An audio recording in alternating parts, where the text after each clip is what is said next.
Les podcasts du Figaro. Pourquoi partir ? Tout commence par un coup de téléphone. Stridence, vibration et clochette déchirent le silence en une sorte d'impatience mécanique. La forme que prend souvent le destin aujourd'hui. Bien qu'occupé à écrire, je jette un œil sur l'appareil, identifie un numéro venant de Rome et décroche. C'est Sandro, ton éditeur italien. Le Vatican m'a appelé à ton sujet, un responsable de haut niveau. Peut-il te contacter directement ? Pour une interview ? Ayant déjà participé aux émissions qu'organisent les médias du Vatican, je cherche mon carnet de rendez-vous. Non, c'est plus important que ça. Il t'expliquera. Bonjour et bienvenue dans le podcast Le Moment des Livres. Vous venez d'écouter un extrait du Défi de Jérusalem d'Éric Emmanuel Schmitt, publié chez Albin Michel. Je m'appelle Alice Develay et aujourd'hui je suis avec l'auteur de ce roman. Bonjour Éric Emmanuel Schmitt. Bonjour. Vous publiez Le Défi de Jérusalem, qui n'est pas un livre mais plusieurs à la fois. Un journal de pèlerinage, un récit de voyage en Terre Sainte au milieu de pèlerins, une expérience spirituelle à travers Bethléem, Nazareth, Césarée et une histoire d'amour. Alors première question, comment est né ce livre ? En fait, c'est un livre qui a été désiré par d'autres avant d'être souhaité par moi. Je reçois un jour un appel du Vatican, Lorenzo Fazzini, qui dirige les presses du Vatican, et il me dit « On vous aime beaucoup, on aime votre foi, votre liberté, et on a un rêve. Vous envoyez en Terre Sainte avec l'espoir que vous reviendrez avec un récit de voyage, le récit d'un pèlerin contemporain dans la Terre Sainte contemporaine. » En moi, ça a créé une immédiate disponibilité. J'ai enfin compris pourquoi toutes mes tentatives précédentes avaient échoué. Ça devait être ce voyage-là. Et pour parler de ce livre, moi j'ai surtout envie de commencer par sa fin, la postface du pape François. Et c'est un événement rare, sinon unique, c'est ça ? Le Vatican m'a dit que jamais effectivement un pape n'avait préfacé ou postfacé le livre d'un écrivain.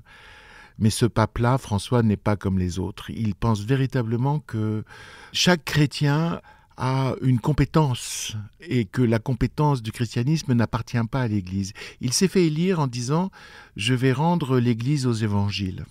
Dans ce mouvement qui est le sien, il y a cette idée que nous portons, nous chrétiens, les valeurs chrétiennes et que nous pouvons en témoigner et que c'est ça, au fond, la légitimité. Comment s'est fait cet échange ? Vous l'avez rencontré donc ? Oui, à la fin de mon voyage, je reçois de nouveau un coup de téléphone.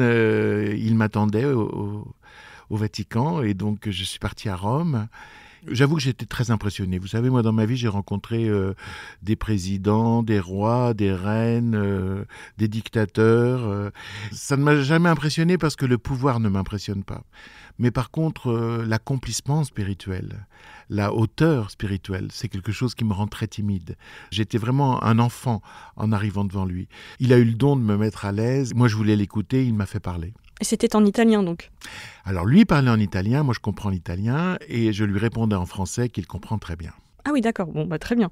Et on va pas vous demander ce que vous vous êtes dit, mais qu'est-ce que vous avez retenu de cet échange ?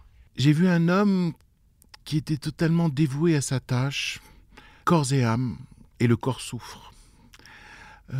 J'ai vu un homme qui vous élève rien que par son écoute et qui rebondit avec une hauteur incroyable à tout ce que vous dites. J'ai vu un homme porté, vraiment porté par ce qu'il y a de plus beau dans la foi chrétienne, c'est-à-dire le véritable esprit évangélique.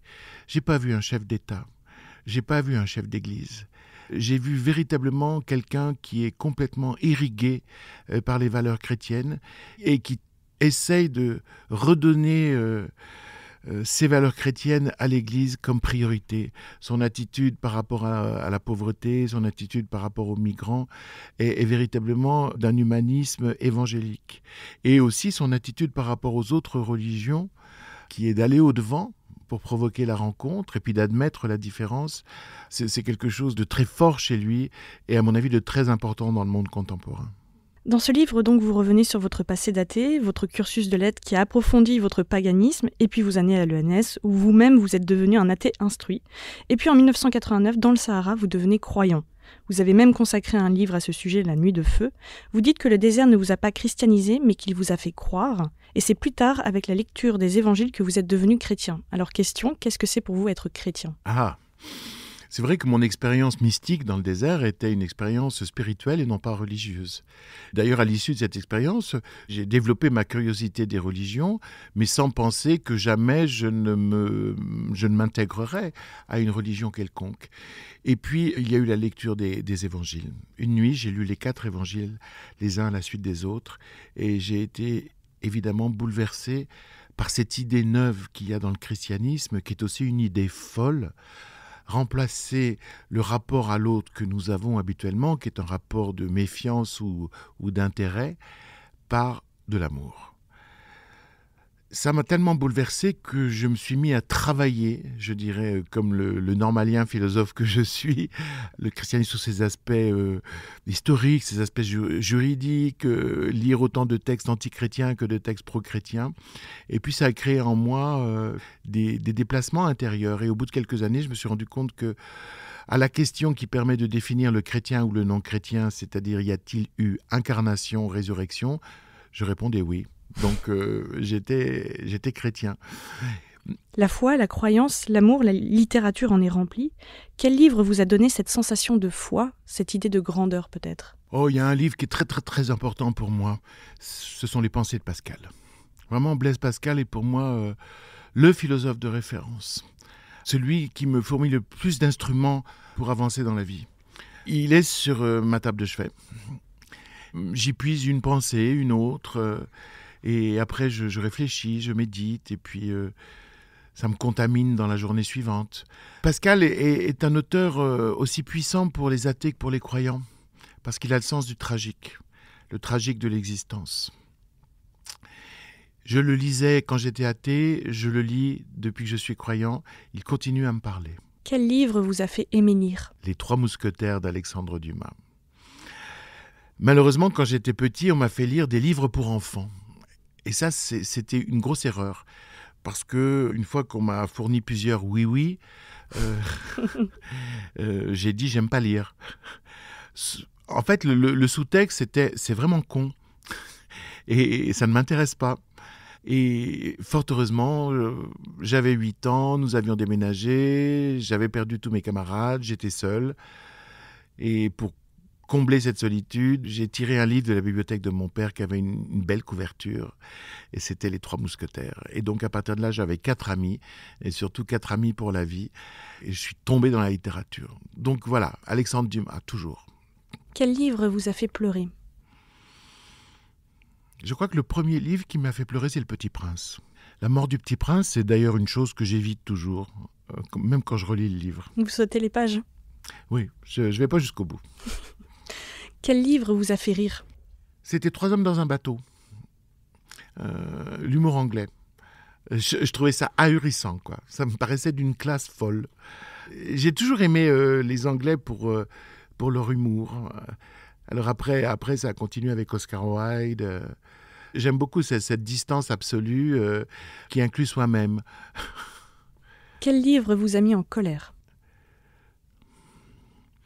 Je crois que la plus grande colère que j'ai eue après un livre, c'était après avoir lu le Da Vinci Code. Ah, pourquoi ? J'étais au chevet d'un ami malade. Et donc, pour m'occuper, j'ai lu ce livre qui était dans la chambre. J'avais du temps. Je me suis laissé surprendre, c'est-à-dire que je tournais les pages.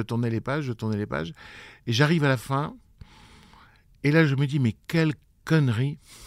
Et j'ai balancé le livre contre le mur. Il s'est déchiré, tellement j'étais furieux. Parce que je me dis, c'est ça que les gens lisent. C'est un livre complotiste, c'est un livre qui réécrit l'histoire du christianisme avec une hypothèse pas inintéressante, mais qui est complètement inintéressante dans le livre, puisqu'elle n'est que comme une clé et pas du tout une hypothèse travaillée. En plus, c'est un livre bourré d'erreurs historiques, mais à chaque instant. C'est écrit avec ma fesse gauche. Non, c'est terrible. J'en déduis que vous n'avez pas vu le film alors. Non. Dernière question, Éric Emmanuel Schmitt. Quel livre aimez-vous offrir ? Il y a un livre que j'offre souvent. C'est un livre d'une romancière anglaise, Elizabeth Taylor. Rien à voir avec l'actrice. Et ce livre s'appelle Angel. De quoi il parle ? C'est un livre qui raconte l'histoire d'une jeune fille qui décide d'être écrivain, qui n'a pas beaucoup de capacité pour être écrivain à part une imagination assez furibonde, qui paradoxalement réussit et devient auteur de best-sellers. Et le reste de sa vie, elle le mène de la même façon. Elle décide un jour de tomber amoureuse de cet homme-là qui est très beau, que tout le monde désire, et c'est elle qui va l'avoir. Évidemment, elle va le rendre malheureux, il va se suicider, etc. Donc, c'est quelqu'un qui veut et qui arrive toujours à ses fins, alors qu'elle est profondément inapte à faire tout ce qu'elle réussit. Ça, c'est aussi d'un humour absolument incroyable. Et alors, je vais vous dire, c'est un petit peu pervers de ma part d'offrir ce livre parce que ça me permet de voir qui a le sens de l'humour et qui ne l'a pas. Et ça marche à chaque fois ? Oui, parce qu'il y a des... J'ai offert ce livre et quand les gens me reviennent vers moi en disant « Ah, j'ai trouvé ça formidable » et puis on en parle, je me dis « Bon, ça va, ils ont le sens de l'humour ». Quand les gens reviennent en me disant « Vraiment, j'ai rien compris, mais comment ça peut t'intéresser, un personnage aussi négatif et aussi méchant ?» Je me dis « On va pas être copains. » Et c'est fini. Je rappelle que vous publiez Le Défi de Jérusalem. Merci Éric Emmanuel Schmitt. Merci. Merci de nous avoir écoutés. Cet épisode a été monté par Astrid Landon. Louis Chabin était à la prise de son. Vous pouvez retrouver tous nos podcasts sur lefigaro.fr et sur vos plateformes d'écoute préférées. À bientôt!